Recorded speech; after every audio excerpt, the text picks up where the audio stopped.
Canal Ouvindo Áudio Novel. Se inscreva. Novel Gringar Fantasia e Cinzas. Volume 21. Foi um desenvolvimento estranho. Sinceramente, muito bizarro. Haru e Ryu estavam se preparando para duelar em frente à arca. Mas, na verdade, tudo que Haru fez foi colocar sua máscara de volta. Ryu tirou o casaco grosso que vestia, assim como o cachecol em volta do pescoço, ficando apenas com um macacão de couro incrivelmente justo. As roupas extras deviam estar dificultando seus movimentos, ou talvez estivessem com muito calor. Ela também removeu o acessório parecido com óculos da cabeça. Em seguida, colocou um par de luvas robustas que cobriam suas mãos e braços até os cotovelos. As botas longas que usava também pareciam bem resistentes. Por fim, Ryu prendeu o cabelo comprido com um elástico e girou o pescoço lentamente. Se Ryu queria vingança por Haru ter matado seu bisavô, isso não estava além da capacidade de Manato de entender, mas ela havia dito que não era isso. Manato, Yori chamou seu nome. É mesmo? O quê? Manato olhou para Yori, que estava sentada de pernas cruzadas no chão ao lado dele. Ela havia tirado as luvas e o cachecol, mas não o casaco, embora o tivesse aberto na frente. Já está tudo bem mesmo? É o quê? A ferida. Seu?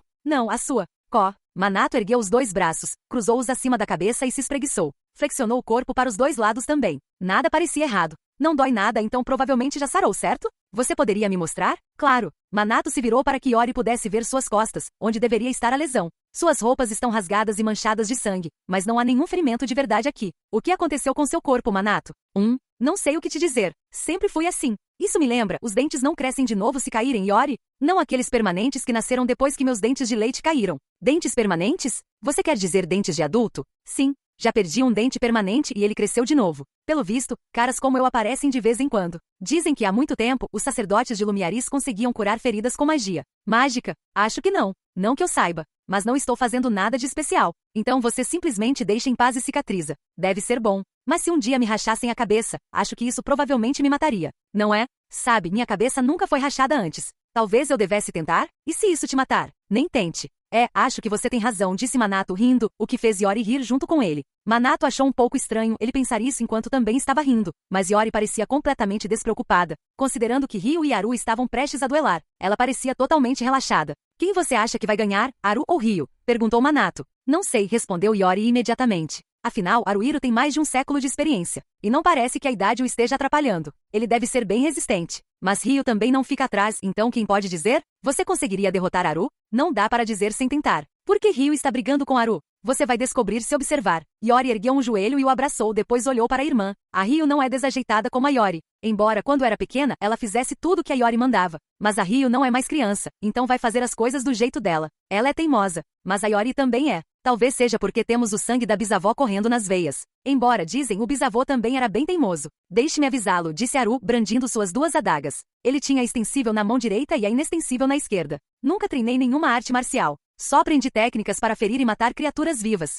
Aprendi Odrade com o mestre M. Bubur. Ryu juntou as mãos em frente ao peito. As pontas dos dedos se tocavam, mas as palmas não. Ela estava de pé com as pernas ligeiramente afastadas e os joelhos levemente flexionados. Odrade significa aquele que resiste. Disse que Odrade, o libertador dos escravos do continente vermelho, inventou o estilo. Mas não há provas de que Odrade realmente tenha existido. Uma teoria defende que menestréis e contadores de histórias inventaram o personagem de Odrade com base nas histórias de vários libertadores diferentes. Além de espadas de arremesso como a Braca e o Jabi, usamos luvas blindadas chamadas Kuduzes e botas blindadas chamadas Adumas. Neste duelo, não usarei Braca nem Jabi. Já coloquei minhas Kuduzes e Adumas. Obrigado pela explicação detalhada, disse Haru. De nada. Agora, que tal começarmos, Haru-san? Você está falando sério sobre fazer isso, é? É claro que estou falando sério. Certo. Podemos começar quando quisermos. No instante em que Haru disse isso, Ryu entrou em movimento. Ela já estava correndo. Não diretamente, é claro. Ela descreveu uma trajetória em arco enquanto se aproximava de Haru. Haru brandiu sua adaga extensível. Será que Ryu bloqueou com sua luva uma Kuduz, ou seja lá como se chamava? Ou será que ela se esquivou?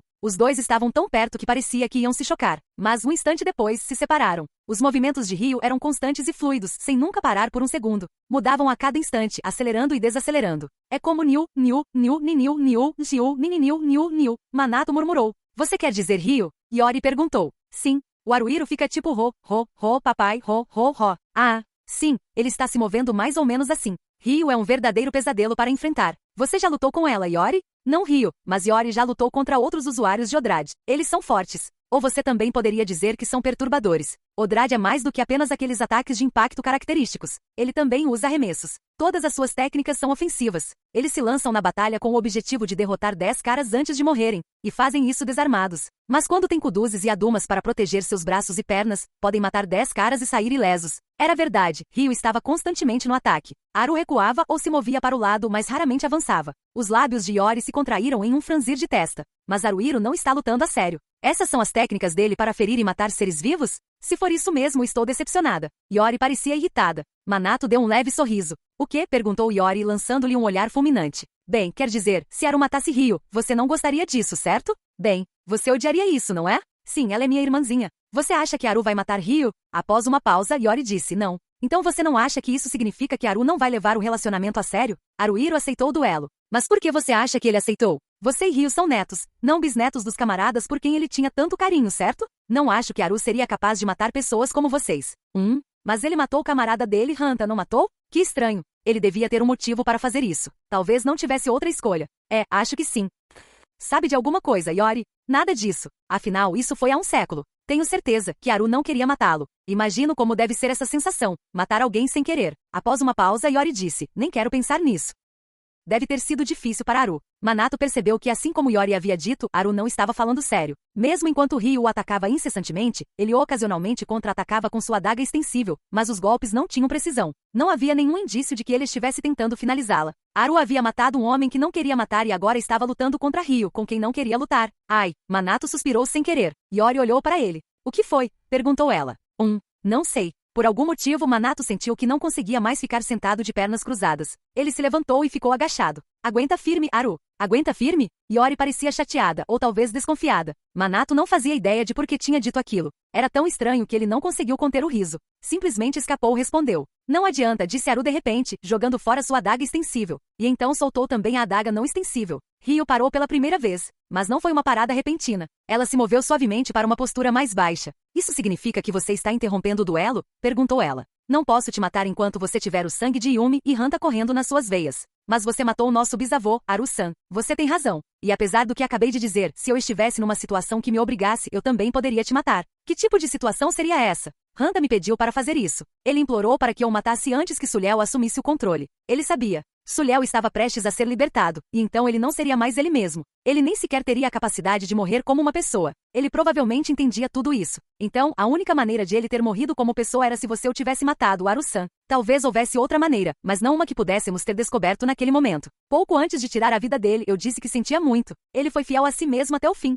Deu um sorriso irônico e disse, essa é a minha frase, idiota. Mesmo 100 anos depois, a minha memória daquele momento não se apagou nem um pouco. E você nunca vai morrer, Haru-san. Não acho que eu seja imortal, mas não vou morrer facilmente. Você sempre se lembrará disso. Parece improvável que eu me esqueça. Você se arrepende disso? Não. Haru balançou a cabeça negativamente. Se eu me arrependesse, significaria que eu acho que ele tomou a decisão errada. Ele fez o que era certo para ele. Então não, eu não me arrependo. Mesmo se eu pudesse voltar atrás, faria tudo de novo. Com certeza o mataria. Haru-san. Ryu desfez um fecho de metal ou algo parecido. Primeiro sua luva esquerda e depois a direita caíram no chão. Ela não estava desprotegida sob as luvas, porém, havia pedaços finos de tecido enrolados em ambas as mãos. Provavelmente não eram pesados ou rígidos, mas simplesmente serviam para protegê-las, e não para serem uma arma como os Kuduzes. Por favor, lute comigo. Antes que Haru pudesse responder, Ryu também tirou as botas. Assim como suas mãos, suas pernas estavam envoltas em finas faixas de tecido. Haru tirou a máscara e a colocou no chão. Seu rosto estava diferente de antes. Continuava pálido como nunca, com uma rede de veias azuis sob a pele.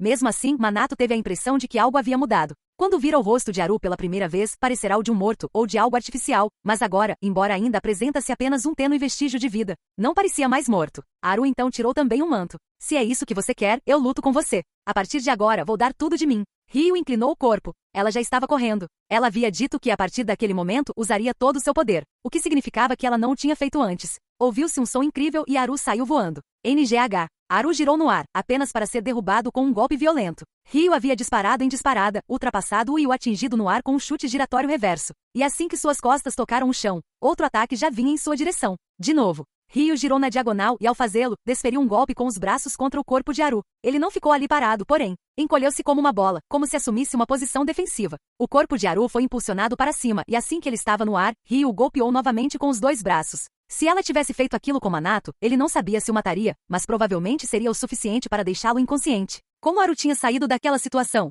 Manato tinha assistido a tudo sem piscar e ainda não fazia ideia. Haru tentou agarrar Ryu, mas ela o derrubou imediatamente. Seria de se esperar que isso criasse alguma distância entre eles, mas não quando Ryu era sua oponente. Ela se aproximou de Haru, a quem acabará de derrubar num instante, e o que tentou fazer em seguida? Não ficou claro. Seja lá o que fosse, ele bloqueou o braço direito e a perna esquerda dela com as mãos simultaneamente. Aproveitando o impulso de ter sido empurrada, porém, ela deslocou seu centro de equilíbrio diagonalmente e deu uma cambalhota para trás. A cabeça de Ryu balançava para cima e para baixo enquanto ela se movia em círculos ao redor de Haru. Suas pernas estavam obviamente em movimento, já que ela estava correndo, mas seus braços, e até mesmo seus dedos e pulsos também se moviam. Eles não paravam um instante sequer. Haru estava curvado, com os joelhos dobrados e não se mexia. Sangue escorria do canto esquerdo de seus lábios. O Odrade era originalmente um estilo de luta voltado para a resistência desarmada, explicou Iori. Seu corpo todo estava ligeiramente tenso. É mais fácil para Ryu liberar toda sua força sem kuduzes e adumas. Mas frequentemente, o corpo da usuária não aguenta o esforço e acaba sucumbindo. Você está preocupado com Ryu? Perguntou Manato. Iori bufou. Aquela garota decidiu seguir esse caminho sozinha. Se ela tivesse continuado treinando com as 6 brasas, talvez não tivesse chegado ao nível da Iori, mas poderia ter chegado a algum lugar. Você usa os Six Embers? Ryu não foi abençoada com uma habilidade natural para inalar mana. A menos que você consiga usar tanto o espírito interno, prana, quanto o espírito externo, mana, você não consegue dominar as 6 brasas. Então, em vez disso, ela se tornou aprendiz desse enigmático M, ou Bubur, ou seja lá o que for, e aprendeu Odrade. Ah, entendi. Ryu deve ter pensado que não conseguiria ficar tão forte quanto você com as 6 brasas. Para ela, tentar se tornar tão forte quanto Iori foi um erro desde o início. Ryu simplesmente não é boa o suficiente para isso. Mas se ela não conseguisse ao menos chegar perto de ser tão forte quanto você, ela precisaria que você a protegesse. Mesmo que Iori não quisesse, Iori a teria protegido, disse Iori, puxando o joelho que abraçava para mais perto do peito. Sua voz parecia abatida. Bem, ela é sua irmãzinha. Manato deu uma risadinha. Sem hesitar, Iori deu-lhe um tapa nas costas, e não foi um tapa leve. Manato tossiu. A reação dela pareceu-lhe tão ridícula que ele acabou rindo de novo. Desta vez, ela não lhe deu um tapa. Ryu tentou atacar Haru novamente, mas algo parecia ter mudado. Ele desviou o longo braço direito dela com a mão esquerda e, ao mesmo tempo, estendeu a perna esquerda e chutou o joelho direito dela, ou melhor, pressionou-o com o pé esquerdo. Ryu parou. Não por vontade própria, mas porque Haru a obrigou. Ele então usou o joelho direito dela como apoio para ganhar altura. É um golpe de joelho. Haru mirou o joelho direito no rosto de Ryu, mas o corpo dela era incrivelmente flexível. Era chocante pensar que uma coluna vertebral pudesse se dobrar daquela maneira, mas ela conseguiu se curvar para trás, desviando-se do golpe de joelho. Manato não conseguia se lembrar do que aconteceu depois disso. Ele não sabia como, mas Haru conseguiu imobilizar Ryu por um breve momento. Ela escapou de seus braços, porém, e o imobilizou ela mesma. Mas assim que isso aconteceu, ambos caíram no chão emaranhados. Haruhiro já desmascarou Ryu, murmurou Iori com amargura. Odrade parece pouco ortodoxo à primeira vista, e está longe de ser simples, mas existem regras que o regem. Ryu ainda é fácil de decifrar em comparação com sua mestra, M. Bubur. Assim que adquirir mais experiência, ela a superará num instante, mas M. Bubur é mais forte agora. E quanto a Haru? Seu desempenho não é uma questão de força. Então, o que é? Ele é um monstro. O que ela quis dizer com isso?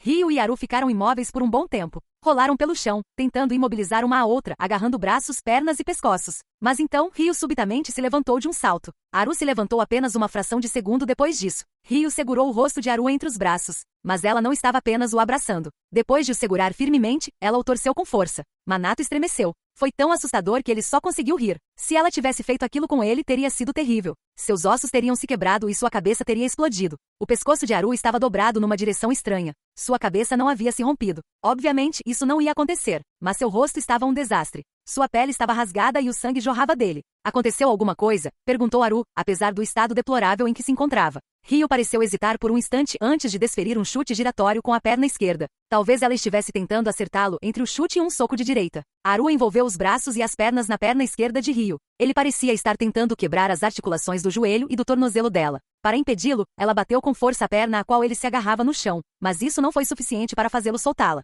Esse é todo o seu poder? GRR. Ryu estava ficando furiosa. Até Manato percebeu que ela havia perdido a cabeça. Ela saltou, girou na diagonal e deslizou a perna esquerda, e Haru, pelo chão. Mas isso também não o derrubou. Ela ergueu a perna bem alto e executou um golpe de calcanhar, ou melhor, um golpe de Haru, esmagando-o contra o chão 2 vezes. Antes que Ryu pudesse repetir o movimento pela 3ª vez, Haru fez algo. Parecia que ele a atingiu na barriga, na altura do plexo solar. Não foi um soco com toda a força, mas mais como um tapa com a palma da mão aberta. Por um breve instante, os movimentos dela ficaram descoordenados, e ele conseguiu usar essa pequena abertura para subir rapidamente pelo corpo dela. Haru empurrou Ryu e ficou por cima dela. Oh! Manato se levantou sem pensar. Ryu estava deitada de costas com Haru sentado em cima dela. Seus braços estavam cruzados e suas mãos em seu pescoço, sufocando-a. Yori soltou um suspiro. Normalmente as pessoas não conseguem brigar assim, disse ela. Ryu provavelmente queria se livrar dele, mas não conseguiu oferecer nenhuma resistência significativa. Haru parecia ter muita prática nisso. Ele a deixou inconsciente num instante. Desculpe, Yumi. Hanta, Haru disse entre respirações ofegantes enquanto se afastava de Ryu.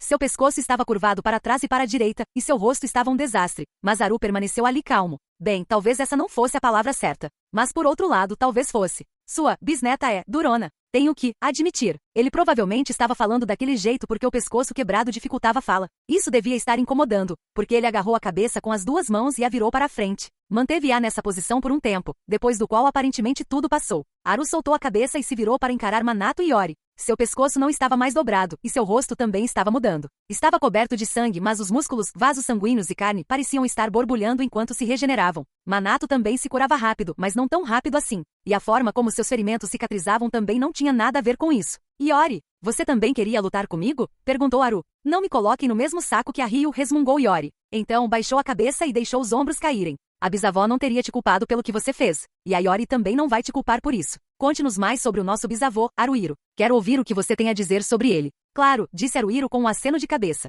Eu ficaria feliz. Faz tempo que não falamos sobre ele. Esta é a sala de controle da arca. Minato finalmente descobriu como Haru estava abrindo as portas nos corredores. Não tinha segredo nenhum. Ele apertava um botão discreto ao lado das portas, o que as fazia abrir. Só isso. A porta foi suavemente sugada para o lado direito do batente. Yori e Ryu observaram atentamente o movimento, aparentemente fascinados. Minato já tinha visto máquinas que funcionavam com eletricidade no Japão, então um mecanismo como aquele não era particularmente estranho para ele, mas devia ser muito mais incomum para os dois. Para Minato, a sala de controle para onde Haru os havia levado parecia um lugar mais típico do Japão do que de Gringar. Em Tsunomiya, Mebashi e Kariza, sempre existiram lugares onde apenas a Yakuza tinha permissão para entrar, repletos de prédios imponentes e com veículos que não fossem mini-caminhões circulando pelas ruas. Se a Yakuza o encontrasse nesses lugares, provavelmente o matariam. Mas mesmo sabendo do perigo, ele se esgueirara para lá algumas vezes para dar uma olhada. Obviamente não entrará em nenhum dos prédios, mas alguns tinham paredes de vidro pelas quais ele conseguia ver através, ou então espiara pelas janelas. Então tinha uma ideia de como eram por dentro. Mas não, isto é totalmente diferente.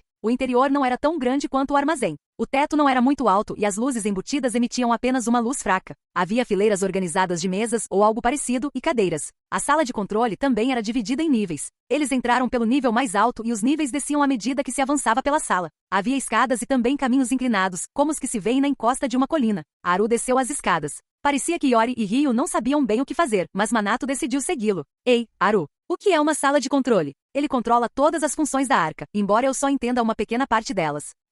Suas funções, hein? Isso com certeza não significa nada para mim. A única coisa que sei com certeza sobre a arca é que ela não é de Gringar. Ela veio de algum outro mundo e ou caiu aqui ou pousou. Com toda a probabilidade, seres diferentes de nós vieram para cá a bordo da arca.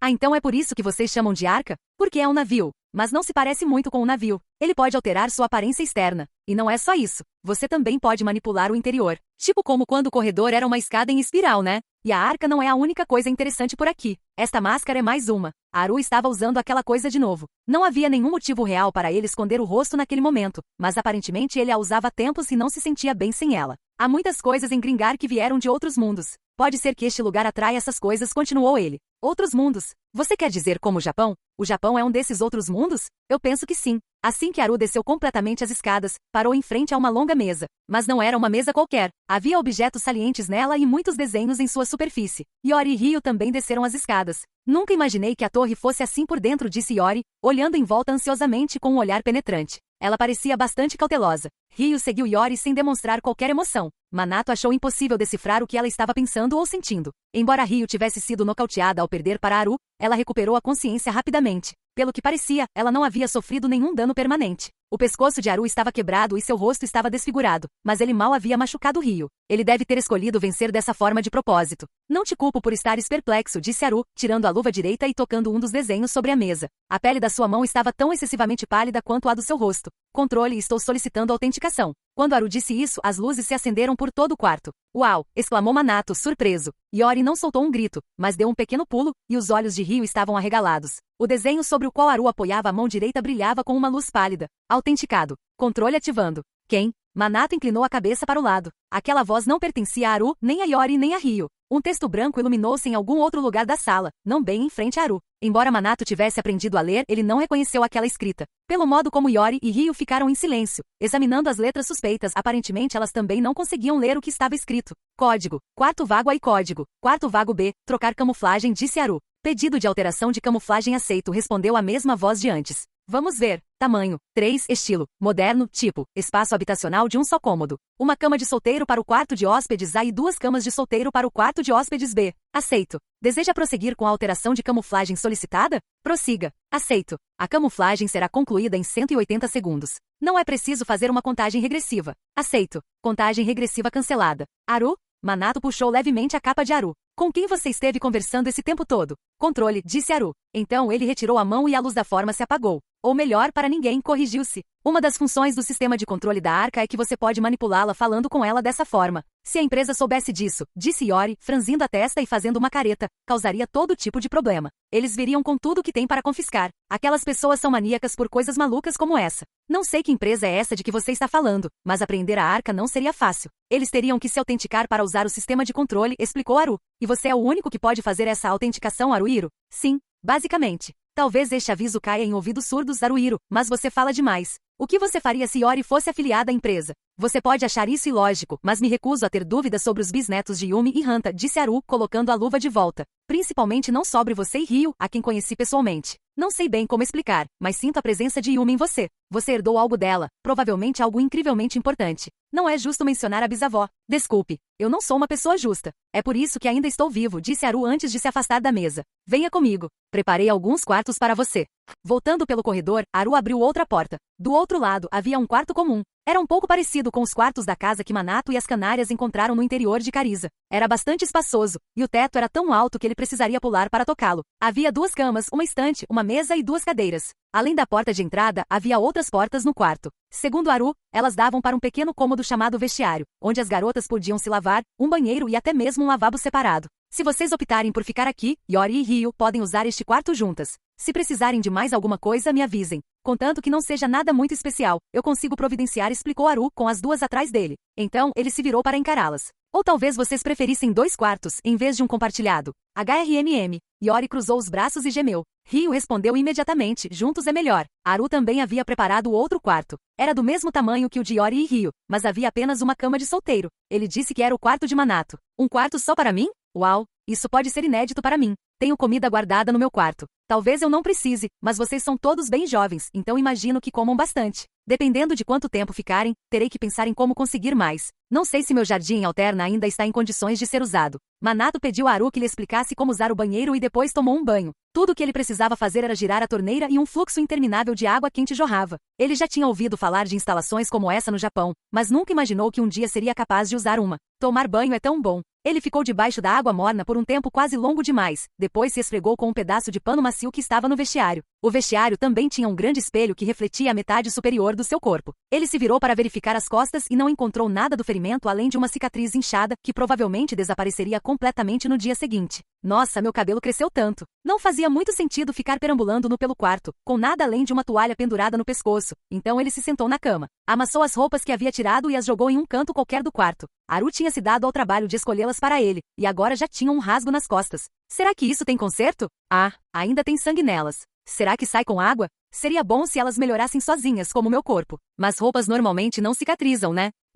Sabe, a Yori e a Ryo eram bem duronas. E a Haru também. Deve ser bom. Ser tão forte quer dizer, eu quero ser forte. Ou será que não? Sei lá. Se o Junza e os outros estivessem aqui, com certeza eu acharia muito útil ser forte. Mas a Yori, a Ryo e a Haru são todas muito duronas. Ah, mas talvez seja melhor ser forte do que não ser. Se eu fosse forte então. Sei lá. Acho que eu poderia evitar atrapalhá-las. Manato deitou-se na cama. A colcha era macia e o colchão o sustentava firmemente. Ele jamais imaginara que algo pudesse ser tão confortável. Cara, isso é incrível. Manato suspirou e depois riu. Qual é a palavra mesmo? Paraíso? Céu. O Junza falou sobre isso. Acho que ele disse que quando a maioria das pessoas morre, elas vão para o inferno, mas alguns de nós vamos para o paraíso ou céu, ou algo assim. O inferno é um lugar terrível, mas o paraíso não é. Como é que a gente voltou a falar disso? Ah, sim. Foi quando Junsa se machucou e doía tanto que ele não conseguia dormir, então a Amu ficou agarrada nele, massageando o corpo todo. Foi aí que, mesmo com tanta dor, ele disse, ah sim, isso é o paraíso. Nossa, o que isso significa? Queria poder perguntar para ele. E aí ele falou sobre inferno, céu e paraíso. Ele continuou a divagar sozinho. Ah, é mesmo. Aí o Junsa disse, talvez eu devesse ter um filho com a Amu. Tipo, que diabos? Eu ri alto. Aí o Junsa meio que surtou comigo. E eu fiquei tipo, por que esse cara está tão puto? E ri ainda mais. Mas falando sério, cara, entre a Amu e a Neika, qual você prefere? Não, sério, eu nem sei. Quer dizer, eu nunca pensei nessas coisas, sabe? Filhos, né? Mesmo se a gente tivesse filhos, os pais sempre morrem primeiro. Não sei se eu quero morrer antes do meu filho. Acho que eu não gostaria disso. Quer dizer, foi bom que a mãe e o pai estivessem juntos quando morreram e tudo mais, mas... a mãe e o pai ficariam tão surpresos. Gringar, né? Em certo momento, ele começou a cochilar. Ao acordar, as luzes do quarto estavam consideravelmente mais fracas e ele estava coberto por um cobertor. Não conseguia imaginar que tivesse feito aquilo sozinho, meio adormecido. Além disso, não fazia ideia de onde aquele cobertor tinha vindo. O tecido macio que estivera enrolado em seu pescoço estava jogado num monte não muito longe dali. Ao se sentar, ele notou um prato sobre a mesa com um garfo e uma faca. Havia também algo no prato. Ele sentiu um leve cheiro, e o aroma lhe disse que provavelmente era comida. Manato afastou o cobertor e saiu da cama. Um macacão laranja e preto, o mesmo que ele havia amassado antes de entrar no chuveiro, estava pendurado no encosto da cadeira. Manato pegou e o estendeu para examiná-lo. O rasgo foi costurado. E o sangue também foi limpo. Isso não acontece sozinho. Alguém consertou. Mas quem? Era um mistério para ele, mas decidiu comer antes de refletir sobre o assunto. O prato era bem grande e repleto de picles, carne defumada, feijão cozido e objetos roxos e vermelhos que deviam ser vegetais desidratados. Era muita comida e de tantos tipos diferentes. Nossa, e eu também estava começando a ficar com fome. Ter comida me esperando sem precisar fazer nada é a melhor coisa. Manato tirou o macacão e sentou-se na cadeira.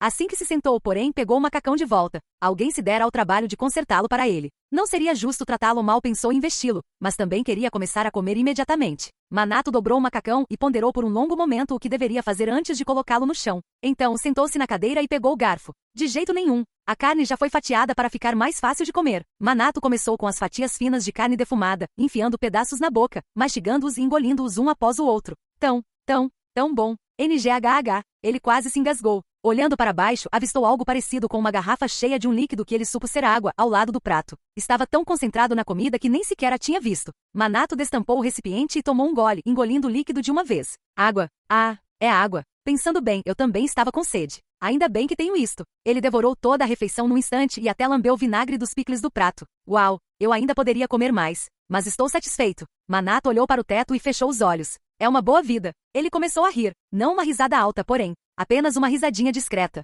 Bip, bip, bip, bip. HM? Manato abriu os olhos e olhou ao redor da sala. Bip, bip, bip, bip. O que? Bip, bip, bip, bip. Uma voz? Não. Bip, bip, bip, bip. Manato levantou-se da cadeira e escutou atentamente, tentando descobrir de onde vinha o som. Bip, bip, bip, bip, bip, bip, bip, bip, bip, bip, bip, bip.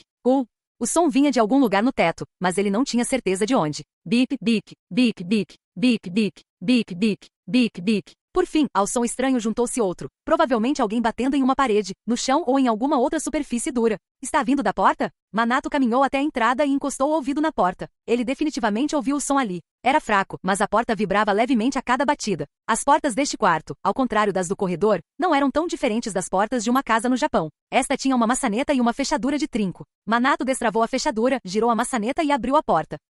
Yori estava parada no corredor, e Ryo também estava lá, atrás dela. Você estava batendo na porta? Perguntou Manato, inclinando a cabeça para o lado. Estava, não é? Eu ouvi um barulho estranho. Yori entreabriu a boca. Sua testa se franziu. Ryo estava com os olhos arregalados. Nenhuma das duas disse nada. Para onde estavam olhando, afinal? Não para o rosto de Manato. Estava olhando para baixo. Manato tentou se cobrir com as duas mãos. Mas isso não foi suficiente para esconder tudo, então ele se virou. Eu ainda estava no disse para si mesmo, antes de acrescentar. Amu e Neika sempre ficavam bravas, dizendo que eu não devia mostrar isso para as meninas. Desculpe. Me passou despercebido. Mas mostrar a bunda não tem problema? Perguntou Yori. Ele tentou responder, mas acabou se virando parcialmente para encará-la. Exclamou Manato, virando-se apressadamente para longe dos dois novamente. Acho que minha bunda também não presta, disse ele. Mas é melhor que a frente, né? Quer dizer, eu só tenho uma dessas na frente. Experimente vestir algumas roupas, sugeriu Yori. Certo. Manato tentou ir buscá-los, mas Yori o impediu. A porta. Feche-a. Certo. Ao tentar alcançar a maçaneta da porta para fechá-la, ele se viu diante deles mais uma vez. Yori cobriu os olhos com uma das mãos e soltou um suspiro bem significativo. Qual é? Desculpe, disse Manato, rindo um pouco, embora provavelmente não devesse ter feito isso logo após se desculpar. Ele fechou a porta, se vestiu e a abriu novamente. Dormiu bem? Perguntou Iori, fingindo indiferença. Ryo era sempre inexpressiva, então era difícil dizer como ela se sentia em relação ao que acabará de acontecer. Parece que cochilei em algum momento. Mas como você sabia disso? Você entrou no meu quarto enquanto eu dormia? Haruhiro fez. Iori e Ryo não. É meio que um quarto de menino e tal. Não, não meio que. É totalmente um quarto de menino. E vocês duas são garotas. Acho que isso é um problema, né? Eu não deveria ficar andando por aí nua o tempo todo, certo? Geralmente não. E não se trata apenas de excesso. A menos que você esteja em um relacionamento especial, você não deveria deixar as pessoas te verem nu. De jeito nenhum. Um relacionamento especial. Mas eu já deixei vocês dois me verem nua. Isso significa que já temos um relacionamento especial? É assim que funciona? Não, não é. Não é. Isso é complicado. Então, se tivéssemos esse tipo de relacionamento especial, eu te mostraria meu corpo nu? Talvez? E o que você faria depois que eu lhe mostrasse meu corpo? O que você quer dizer? Tipo, a gente mostra um para o outro? Não é bem isso. Os homens têm um pênis, e as mulheres não, certo? E os seios das mulheres são salientes. É para poder amamentar o bebê depois do parto, né? Pelo menos é assim que funciona nos animais. Talvez homens e mulheres se exponham uns aos outros porque somos diferentes. Tipo, veja, isso é diferente. Será que é só isso? Iori não sabe o que te dizer. Você não sabe, Iori? Bem, que tal Ryo então? Ryo só conseguiu dizer isso antes de congelar. Sua boca ficou aberta e seu rosto não, seu corpo inteiro ficou rígido. Manato inclinou a cabeça para o lado. HM? Aconteceu alguma coisa? Não faça perguntas estranhas para Ryo. Iori gritou de repente para ele. Você dormiu bem e está descansado, certo? Então vamos lá. Ir? Perguntou Manato. Espere, ir para onde? Fora. Iori agarrou-o pelo braço e começou a puxá-lo. Não faz sentido ficarmos aqui para sempre. Viemos até Gringar e há tantas coisas que queremos ver. As ruínas de Alterna ficavam próximas à Arca. Ao sul, as montanhas Tenryu se erguiam sobre a antiga cidade, e além delas estava o lar de Iori e Ryo, o Reino Unido. A pessoa mais importante do Reino Unido era um rei chamado Ruden Arabakia, que também era pai de Iori e Ryo. Elas eram filhas de um rei. Isso as tornava verdadeiras princesas. Mas deixando isso de lado, depois que os quatro atravessaram a floresta ao norte das ruínas de Alterna, chegaram a uma terra árida sem muita vegetação, e ali havia mais ruínas. Manato os observava à distância. É bem menor que Alterna, né? Disse ele. No momento ele só carregava sua espada e adaga. Seu arco era útil para caçar, mas totalmente ineficaz contra os convertidos de Lumiaris. O arco e a aljava juntos eram bem volumosos, então se ele não fosse caçar, era melhor deixá-los para trás. Ele estava, no entanto, usando uma mochila, caso encontrasse algo que quisesse trazer de volta. Ali já foi uma fortaleza, disse Haru. Ele ainda usava sua máscara e capa. Aparentemente, ele se vestia assim há décadas. Fortaleza Vigia dos Mortos. Originalmente foi construída por uma raça chamada Orcs. Pensando bem, Manato se virou e tocou na parte costurada nas costas do seu macacão. Foi você quem consertou isso, Haru? Sim, respondeu Haru. Ele trabalhou nisso com agulha e linha, explicou Iori. Enquanto você dormia, estávamos no quarto do Haruhiro, ouvindo-o contar histórias sobre o bisavô. Ele trabalhou nisso enquanto falava. Isso exige muita habilidade. Já me acostumei, respondeu Haru bruscamente. Iori usava seu casaco, mas por baixo estava vestida com roupas bem leves. Sua blusa cobria apenas a parte superior do torso, e suas calças pareciam bem justas. O objeto parecido com óculos pendurado em seu pescoço por uma alça provavelmente era para quando ela montava seu dragão. Sua espada vermelha estava em uma bainha a tiracolo, e ela não carregava nada além de uma faca. Ryo estava com seu macacão de couro, e também usava aquelas luvas e botas compridas, os kuduzes e adumas. A bolsa que ela carregava pelo ombro, pendurada por uma corda, era como uma mochila, mas não muito grossa. Manato não sabia como chamá-la, então para ele era apenas uma bolsa. Tinha vários bolsos que pareciam conter facas. Manato vagamente se lembrava de ter ouvido que Odrade usava facas de arremesso, então provavelmente eram facas de arremesso. Seus óculos com a alça também estavam na bolsa. Junsa me disse uma vez que quando alguém te alimenta e te dá abrigo para passar a noite, você fica em dívida com essa pessoa por te hospitalizar. Estou lhe mostrando hospitalidade, corrigiu Ryo imediatamente. Sim, é isso mesmo. Você tem que retribuir a hospitalidade deles. Não hospitalidade. Hospitalidade. Ryo olhava diretamente para Manato, mas sua expressão permaneceu inalterada. A ideia é que ao permitirem que você passe a noite aqui e lhe oferecerem comida, eles lhe fizeram um grande favor que deve ser retribuído. É um conceito também praticado por diversas tribos e culturas em todo o continente vermelho. É isso mesmo? Sim. Você sabe muita coisa, Ryo. Tipo Junza. Na verdade, não sei muita coisa. Aliás, sei muito mais do que não sei. Nossa, comigo, não é que eu saiba pouco, é que eu não sei absolutamente nada. E daí? Disse Iori, dando de ombros. Ela parecia um pouco exasperada. Você estava falando sobre estar endividada? É verdade. Estou em dívida com o Haru. E não só por um abrigo para passar a noite e uma refeição. Ele me emprestou roupas e uma espada, e até consertou minhas roupas quando rasgaram. Além disso, ele me deu 2 refeições, não só uma, então eu devo a ele por, uma noite de sono, 2 refeições, roupas, uma espada. Eca! Enquanto fazia as contas, ele começou a rir. É muita coisa. E eu preciso pagar tudo a ele. Não, você não precisa, disse Haru, com o rosto mascarado voltado para as ruínas. Não se trata nem de me sentir em dívida com você. É mais como se eu quisesse te retribuir. Manato assentiu. Sim, vou garantir que farei isso. Por favor, não faça isso. Não deveria. Não me cabe impedir você, mas mesmo assim, eu estava pensando no que poderia fazer. No Japão, finalmente tínhamos encontrado uma casa e planejávamos morar lá até morrer. Mas como não tenho nada parecido aqui, sei lá. Parece que você está procurando algo que te desafie, sugeriu Iori. Sim, talvez seja isso. Ou será que não? Ou algo pelo qual vale a pena viver, sugeriu Ryo como alternativa. Um motivo para viver. Manato se virou para olhar para Ryo. É isso, um motivo para viver. Um dos meus camaradas disse a mesma coisa. Quando estávamos todos juntos, ele disse que sentia que tinha um motivo para viver. Mas ele morreu antes de encontrarmos a casa. Ah, então ele morreu, murmurou Iori. Disse Manato, dando uma risada. Não era exatamente engraçado, mas ele não conseguia conter o riso ao se lembrar do pequeno canário. Ele era o tipo de garoto que sorria muito. Era bem pequenininho. E leve também. Era doentio e sempre tinha febre e tosse. Chegou a um ponto em que não conseguia mais andar sozinho, então o carregávamos nas costas, e mesmo assim ele continuava sorrindo. Eu esperava que ele melhorasse, mas ele morreu. Estava sempre chovendo, então não foi fácil enterrá-lo. Manato disse Ryo, colocando subitamente a mão em seu ombro. Ele olhou para ela e viu que ela estava com a cabeça um pouco baixa. Embora tivesse tocado em seu ombro, ela não o encarava nos olhos. Meus pêsames. Condolências? O quê? O que são essas coisas? Significa que ela sente muito, explicou Iori em nome de Ryo, mas Manato ainda não entendeu. Desculpe. Por quê? Você e seus companheiros estavam procurando uma casa, certo? Mas aquele garoto morreu no caminho. Ela sente pena dele por causa disso, e também por você ter perdido seu companheiro. Era isso que Ryo estava tentando dizer. Ah, entendi. Teria sido bom se ele pelo menos tivesse vivido até chegarmos à casa. Mas ele estava se divertindo bastante até morrer e estava sempre sorrindo. Acho que você não precisa sentir pena dele. Manato segurou delicadamente a mão direita de Ryo, que repousava em seu ombro. Como ela estava usando seus kuduzes, porém a mão dela parecia bem rígida sob a dele. Mas obrigada. Você foi muito atenciosa. Você é uma menina gentil, Ryo. Não, Ryo balançou a cabeça levemente. Na verdade, parecia que ela estava estremecendo. Eu não sou gentil. Esse não é o tipo de pessoa que eu sou. Sério? Bom, eu acho que sim. A Iori também. Foi muito gentil da sua parte explicar o que a Ryo quis dizer. Você é gentil e incrível. Claro, disse Iori, desviando o olhar e cruzando os braços. As habilidades e a personalidade da Iori são perfeitas. Isso vem de ser bisneta da bisavó. A Iori é a Iori, então fazer algo assim não é nada demais. E na verdade, não é nada. A bisavó dizia que Manato era popular entre as meninas, mas você é um Manato diferente. Você está falando do camarada do Aru? Aquele com quem eu por acaso compartilho o mesmo nome? Bem, sim, disse Iori. Aru tocou em sua máscara. Ele era um homem que chamava muita atenção, que era visto como especial pelos outros.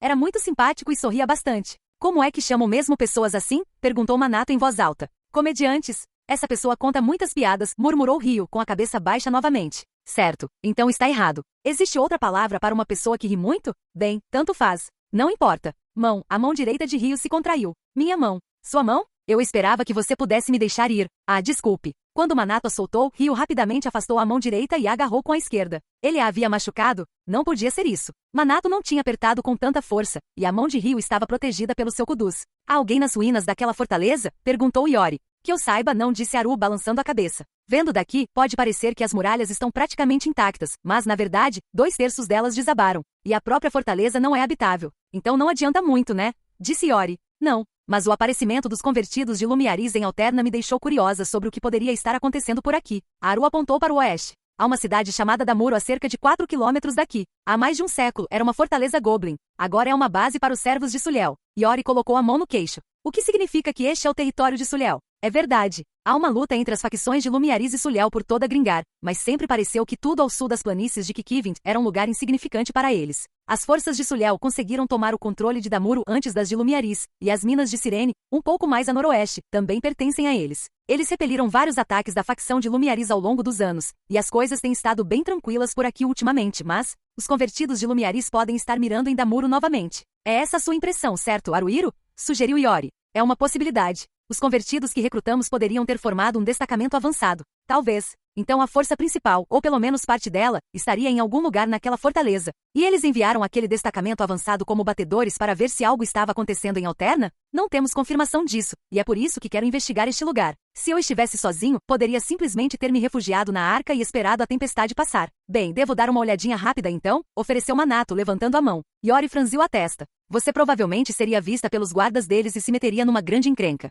Só preciso tomar cuidado para não chamar atenção. Tipo qual era a palavra mesmo? Um batedor? Só isso, né? Eu era caçador, então sou bem bom nisso. Quer dizer, os animais são mais sensíveis que os humanos. E se eu me machucar, meus ferimentos vão sarar. Você e a Ryo não conseguem se recuperar de ferimentos tão rápido quanto eu, né? Não conseguimos nos curar tão rápido quanto você, Manato, admitiu Iori. mas podemos manipular o prana para elevar nossa capacidade natural de cura. Na verdade, nos curamos muitas vezes mais rápido do que uma pessoa comum. Tudo bem, disse Aru, fazendo um gesto com a mão. Manato e eu vamos. Vocês dois fiquem aqui.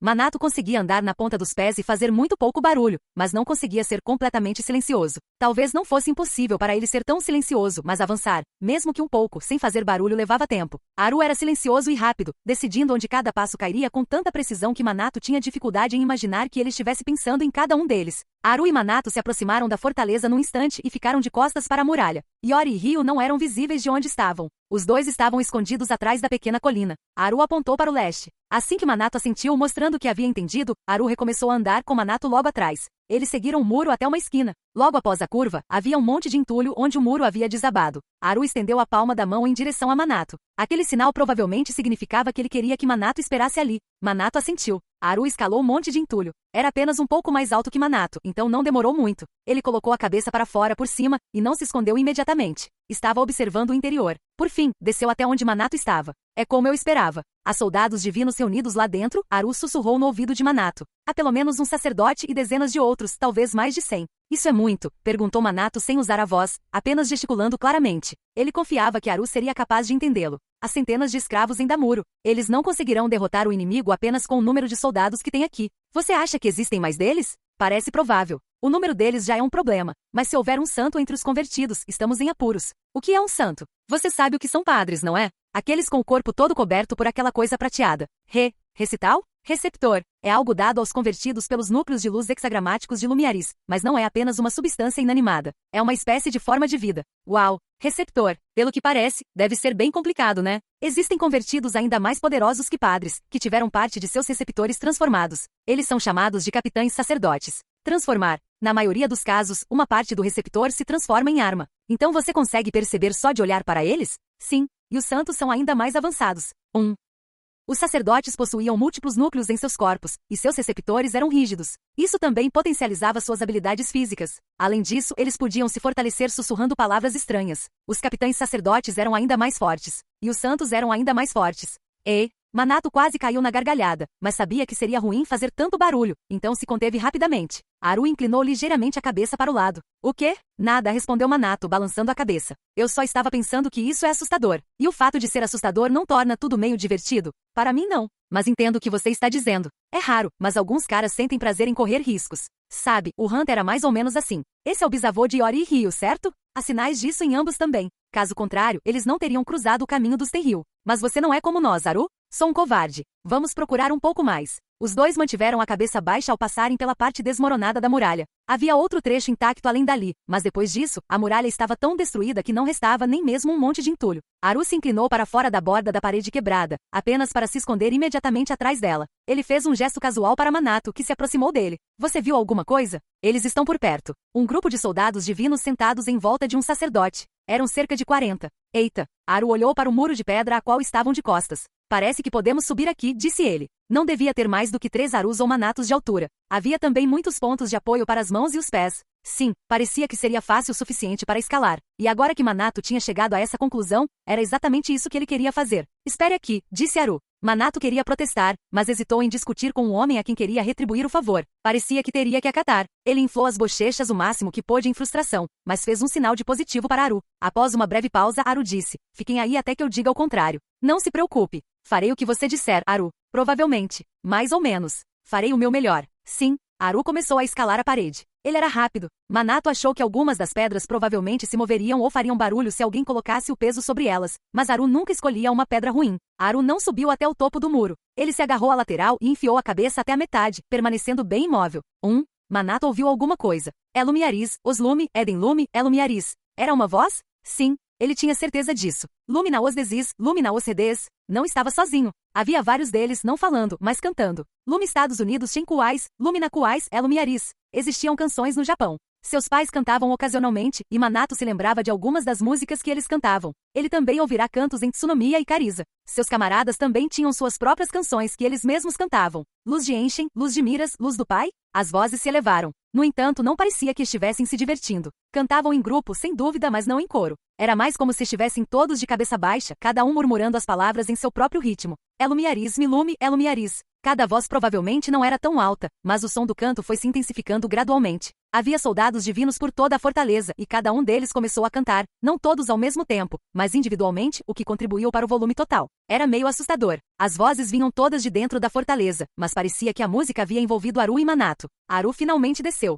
Vamos voltar, foi tudo o que ele disse antes de se virar para ir embora. Havia algo de estranho em seu comportamento, e pareceu uma boa ideia fazer o que ele disse. Eles retornaram à pequena colina onde Iori e Ryo estavam agachados, esperando por eles. Como foi? Perguntou Iori. Haru soltou um pequeno suspiro por trás da máscara. Tenho más notícias. Há pelo menos 300 soldados divinos na fortaleza. Havia até um santo. Um santo. Haru deu a eles a mesma explicação que havia dado a Manato. Iori assumiu uma expressão pensativa. Então vai haver uma guerra em breve? Você acha que o fato de termos exterminado todos aqueles convertidos nas ruínas de Alterna vai mudar alguma coisa no rumo das coisas? Bem, apesar de todo o trabalho que deu, ainda bem que acabamos com todos eles. Se ao menos um deles tivesse escapado, os convertidos na fortaleza poderiam ter descoberto sobre nós. A arca vai ficar bem? Nunca foi atacado por nenhuma das facções, disse Haru. Então, se tudo der errado, podemos nos abrigar lá. Certo, Haruhiro? Eu suponho. Haru parecia evasivo. Será que Manato estava imaginando coisas? Haru vinha agindo de forma estranha desde que descera do muro. Seria por causa da música? Quem poderia dizer? Haveria outra explicação? Será que foi o santo? Murmurou Manato, e o rosto mascarado de Haru se voltou para ele. O que era o santo? Perguntou Haru. Ah, eu estava pensando no que você viu lá atrás. Sabe, o santo, quero dizer, estava empoleirado em um dos níveis superiores do que restou da torre principal. Por um instante pensei que tivesse me notado, mas descobri que estava me preocupando à toa. Manato deu um tapa em uma das próprias bochechas. Algo estava incomodando, mas ele não fazia ideia do que era. HRMM, ah sim. Você já conheceu algum santo antes, Haru? Algumas vezes eu acho. Um século não é pouco tempo. E não existe apenas um santo. Existem vários então, pode-se dizer que eu os conheci, eu acho. Ou melhor, você só viu eles? Não. Você lutou contra eles? Não exatamente. Fui perseguido, mas consegui me livrar deles. É algum santo que você conhece? Perguntou Iori. Ah, então é isso, pensou Manato. Deve ser isso. Era isso que o estava incomodando. A sensação de que Haruhiro talvez conhecesse o santo na fortaleza. Como posso dizer isso? Disse Haru, baixando a cabeça. Os santos nem sempre foram santos. Eram sacerdotes e paladinos que serviam a Lumiaris. Eram humanos. Os servos de Sulel incluem indivíduos de alta patente chamados demônios, que são equivalentes aos santos de Lumiaris. São a mesma coisa. Ex-humanos, murmurou Iori. Os convertidos não morrem, disse Ryo para si mesma. Manato cruzou os braços e olhou para o céu. Haru conhece aquele santo. Um ex-humano. Eles não morrem. O que significa? Que você o conhecia quando ele era humano. Isso mesmo, disse Haru, pressionando a mão contra a máscara. Aquele na fortaleza é Taidael, o santo dos tremores. Eu o conheci quando ele ainda era humano. Lutamos juntos, ombro a ombro. O sol ainda estava alto no céu, então eles decidiram ir para Damuro. Haru não estava muito animado, mas Iori queria ver o lugar, e Manato estava curioso sobre os servos de Sulel. Ryo seguia Iori aonde quer que ela fosse. Damuro era um assentamento de escala muito maior do que as ruínas da fortaleza de Vigia dos Mortos ou mesmo a antiga Alterna. Sunomiya, no Japão, era uma cidade grande e em termos de área territorial, Damuro não era menor. Segundo Haru, Damuro poderia ser basicamente dividida em Cidade Nova, no noroeste, e Cidade Velha, no sudeste. Em linhas gerais, a história de Damuro era a de uma cidade que outrora fora habitada por humanos, mas que fora devastada por outra raça cerca de 2 séculos atrás. A Cidade Velha permaneceu em ruínas, e os novos senhores de Damuro, os Goblins, construíram posteriormente a Cidade Nova. Há cerca de um século, muita coisa aconteceu e aqueles Goblins foram exterminados. Depois disso, os servos de Sulel chegaram e se estabeleceram lá. A maioria dos escravos está na Cidade Nova. Os arredores da Cidade Velha ainda estão em ruínas, como vocês mesmos podem ver. Damuro já fora completamente cercada por uma muralha defensiva. Ainda restavam vestígios daqueles tempos de glória aqui e ali, mas não passavam de amontoados de pedras. Nada que pudesse ser considerado uma muralha. Do outro lado do que restava das fortificações, havia entulho espalhado por toda parte, de antigas construções, às vezes empilhado em grandes quantidades. Grama densa crescia por todos os lados, e havia até alguns bosques. Embora avistassem pequenos animais e insetos com certa frequência, não havia sinal de nenhum escravo. Então a Cidade Velha está desabitada? Perguntou Iori, mas Haru balançou a cabeça negativamente. Não, é aqui que ficam as fazendas deles. As fazendas deles? Eles criam animais? Você poderia chamá-los assim, eu acho. Eles são animais. Os 4 seguiram pelos arredores da Cidade Velha, agora tomados pela natureza. Haviam percorrido apenas uma curta distância quando avistaram um muro. Além dele, a sombra escura de um prédio alto se erguia. Certa vez, há tanto tempo que ele não se lembrava exatamente quando, Manato encontrara uma grande colmeia nas montanhas. Era um aglomerado protuberante perto das raízes de uma árvore, e não nos galhos. O prédio que observavam era como aquela colmeia, só que ampliado muito, muito maior. Seria mesmo um prédio? Ele não conseguia acreditar que fosse natural. Mas antes que ele pudesse examinar o prédio mais de perto, havia aquela parede para considerar. Haru conduziu Manato e as garotas para um bosque onde pudessem se esconder com mais facilidade. Ainda havia alguma distância entre elas e o muro. Mesmo correndo, levariam 10 segundos para alcançá-lo. Talvez tenha 6 metros de altura, disse Iori, enquanto espreitava para fora do bosque, mexendo em algo com as mãos. Quanto à largura, tem uns 200, talvez 250 metros. O que será que eles guardam lá dentro? É uma fazenda? Haru não confirmou nem negou, apontando para a parede. Ali está um guarda. A superfície do seu corpo tornou-se maligna. É um soldado escravo. Era verdade. Havia alguém parado onde Haru havia apontado. Tinha forma humana, mas parecia estar vestido todo de preto, como Haru. Seu corpo inteiro era escuro. Manato tinha uma visão melhor que a de Junza e dos outros canários, e conseguia enxergar bem mesmo à distância ou à noite. Mesmo a essa distância, normalmente ele seria capaz de distinguir o rosto de uma pessoa. No entanto, ele estava tendo dificuldade em distinguir as feições do soldado escravo que fazia a guarda. Quantos guardas há, aproximadamente? Perguntou Iori. Não tenho certeza, disse Haru, inclinando levemente a cabeça. Os escravos não são tão bem organizados quanto os convertidos. Já explorei Damuro várias vezes, e cada vez que venho aqui, o número é diferente. Sempre há 2 ou 3 escravos em uma fazenda. Duvido que haja apenas um. E quando chega a hora do embarque, outros soldados escravos também aparecem. Envio. Espera, você quer dizer enviar os animais que eles criam lá? Nunca vi nenhum convertido comer nada. Pelo menos não até agora. Mas os escravos comem. Então eles comem carne? E consomem principalmente carne proveniente de suas fazendas? Sim, mas pelo que sei, eles não cozinham. Eles comem sashimi? Perguntou Manato. Ele já havia comido carne crua e vísceras de animais que caçara. Não era algo que se pudesse fazer com qualquer tipo de caça, mas contanto que a presa estivesse fresca, havia muitos animais cujas partes eram deliciosas dessa forma. Ele aprenderá isso com seus pais. Será que essa é a palavra certa? Haru perguntou em voz alta. Eu realmente não sei. Mas enfim, os escravos ou comem suas presas vivas, ou logo após matá-las, sem nenhum preparo adicional. Aparentemente, eles também caçam, mas não conseguem obter comida suficiente dessa forma. Haru, você estava dizendo que o número de animais grandes por aqui diminuiu. Isso aconteceu porque os escravos caçaram muitos deles? Sim, eles aumentam sua população comendo. Mas não é assim que os seres vivos funcionam, perguntou Iori, dando de ombros. É fundamentalmente a mesma coisa para todos nós, certo? Precisamos comer para sobreviver e nos reproduzimos para nosso próprio benefício. O que eles cultivam lá dentro são goblins. Iori e Ryo se entreolharam, ambas surpresas com o que ele havia dito. Espera, goblins não são? Perguntou Manato, deixando a frase no ar. Ele não se lembrava de ter ouvido falar de qualquer criatura com esse nome no Japão, mas a palavra havia surgido em suas conversas com Haru diversas vezes. Tentou se lembrar. Eles são a raça que tomou ou ocupou Damuro. Parecidos com humanos, mas um pouco diferentes. Eles comem coisas parecidas com humanos? Existiam várias fazendas em Damuro. Segundo Haruhiro, atrás dos muros de pedra, as fazendas onde os goblins eram mantidos eram fossos cavados no chão. O grupo estava escondido em meio a uma complexa vegetação que crescia em uma grande pilha de entulho, observando o único portão embutido nas muralhas, uma grade de ferro bastante enferrujada trancada do lado de fora para impedir a entrada de pessoas. O sol finalmente começou a se pôr e, enquanto isso acontecia, algo se aproximou da cidade nova. Parecia uma espécie de carroça de carga com 4 rodas. Era bem grande, muito maior do que os mini-caminhões de plataforma que Manato via com tanta frequência no Japão. Ele calculou que devia ter pelo menos o dobro do tamanho de um deles. Mas em vez de uma plataforma, essa carroça era como uma gaiola com rodas. Além disso, caminhões se moviam usando seus motores, mas essa carroça não tinha um. Em vez disso, havia algo saindo da frente da gaiola que era usado para puxar a carroça manualmente. Havia 2 criaturas puxando-o, e elas eram terrivelmente grandes. Seriam humanos? Tinham pele verde. Ox, murmurou Iori. A raça de pele verde. Ox. Iori mencionar o nome deles fez Manato se lembrar de que havia alguns orcs entre os soldados divinos. Os 2 orcs caminhavam lado a lado, segurando a alça e puxando a carroça gaiola. Os orcs soldados divinos tinham olhos brilhantes, mas os olhos destes eram escuros.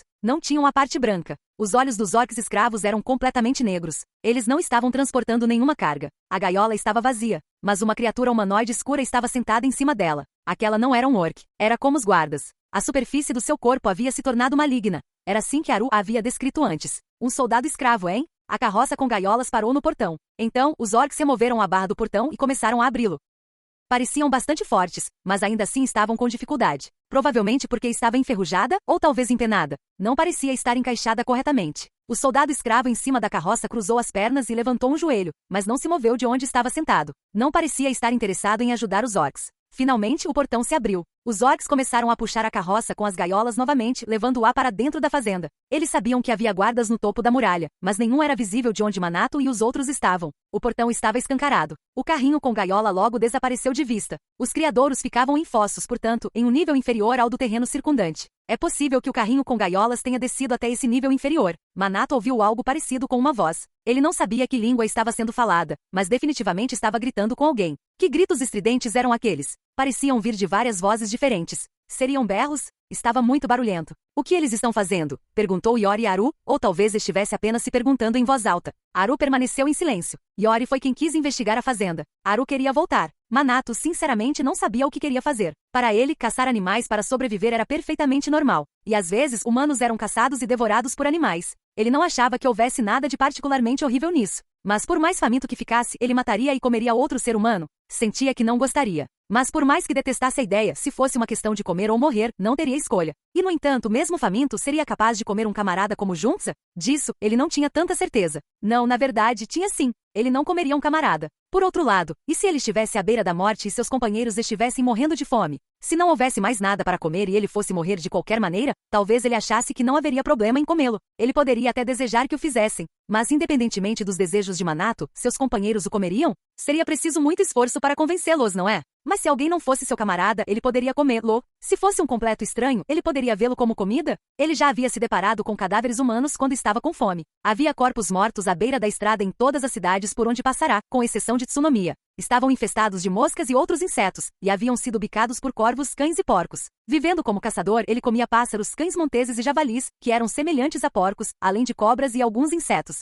Se essas feras e insetos comiam humanos, então não havia problema algum em um humano comer humanos também. Ou pelo menos deveria ter sido assim, mas Manato sentia que não conseguia comer um humano. Ele não entendia o motivo, apenas sabia que humanos não podiam comer humanos. Provavelmente estava errado. Manato estendeu a mão e puxou a capa de Haru. Os goblins são humanos? Perguntou ele em voz baixa. Houve uma breve pausa antes de Haru responder. Matei muitos goblins aqui em Damuro antigamente. Eles tinham sua própria língua e cultura, e se assemelhavam aos humanos em alguns aspectos, mas nunca os tratamos como humanos. Eles praticavam canibalismo. Acho que posso dizer isso sem me preocupar em ser mal interpretado. Nós os considerávamos uma raça inferior, feia e não tão inteligente quanto nós, humanos. Você está falando sério? Iori interrompeu. Os goblins podem ser menores que nós, mas são mais rápidos e têm mais resistência que os humanos. E não são burros. A tradição deles de comerem os da própria espécie é uma forma de lamentar a morte. Os goblins do continente vermelho ainda mantêm essa prática, mas aqueles que foram para o Reino Unido pararam de fazê-la para coexistir com as outras raças. Existem muitos domadores de dragões goblins. É um trabalho perigoso e eles merecem respeito por isso. Aliás, o mestre de Iori e Ryo na arte de domar dragões era um goblin. Entendo. Então existem goblins no continente vermelho. E também ao sul das montanhas tem Rio. Haru suspirou antes de continuar. Não me surpreende que eles tenham se tornado seus aliados. Havia goblins que construíram um reino na nova cidade de Damuro e mantinham relações com as outras raças. Como aqueles escravos puderam usá-los como gado daquele jeito? Disse Iori, baixando a cabeça e mordendo o lábio. Ela estava furiosa agora. Ou melhor, estivera furiosa o tempo todo. É impensável. Por que fariam uma coisa dessas? Ryo tocou delicadamente o braço da irmã, fazendo com que Iori parasse e olhasse para cima. O carrinho com gaiola reapareceu através do portão aberto. Ele havia descido para o nível inferior e depois retornado à superfície. O soldado escravo que estava sentado em cima da carroça enquanto os dois orcs a puxavam havia desaparecido. A gaiola estava vazia na entrada. Agora, porém, estava completamente cheia. Havia um grande número de criaturas dentro dela. Não, teria sido melhor dizer que elas haviam sido colocadas lá dentro. Eles eram minúsculos, talvez do tamanho de crianças humanas, com braços e pernas finos e peitos estreitos e pouco grossos. Suas costelas eram salientes, mas suas barrigas eram inchadas. Tinham cabeças grandes em relação ao tamanho, embora isso pudesse ser apenas uma impressão devido à sua magreza extrema. Sua pele era verde, semelhante à dos orcs, mas com um tom amarelado. Porém, ao contrário dos orcs que vestiam roupas de aparência robusta, esses indivíduos não usavam nada. Estavam nus. Os goblins, lamentou Iori. Alguns goblins estavam sentados, enquanto outros estavam de pé. Os que tinham espaço suficiente para se sentar, o faziam, enquanto os que não tinham eram obrigados a ficar em pé. Os goblins que estavam do lado de fora se seguravam nas grades, enquanto os que não conseguiam alcançar a jaula se apoiavam em outros goblins. A estrutura da jaula era instável, então eles teriam desabado sem apoio. Parecia terrivelmente apertado, e Manato não se surpreenderia em vê-los se empurrando uns contra os outros, mas talvez nenhum deles tivesse energia para isso. Todos pareciam fracos. A carroça gaiola passou pelo portão com o soldado escravo caminhando atrás dela, carregando algo nas mãos. O que era aquilo? Não era pequeno. Não, na verdade era bem grande, talvez do tamanho de um braço, e estava dobrado ao meio. Os orcs se afastaram da carroça e começaram a fechar o portão. Enquanto isso, o soldado escravo caminhou lentamente até a lateral da carroça, aproximando o objeto que segurava do rosto. O que ele estava fazendo? O que era aquilo? O corpo do soldado escravo era praticamente todo preto como breu. Parecia estar coberto de escamas negras. Abriu a boca, ou pelo menos foi o que Manato pensou que fez. A mandíbula inferior do soldado escravo moveu-se para baixo. O interior da sua boca também era preto. Então mordeu a coisa que estava segurando.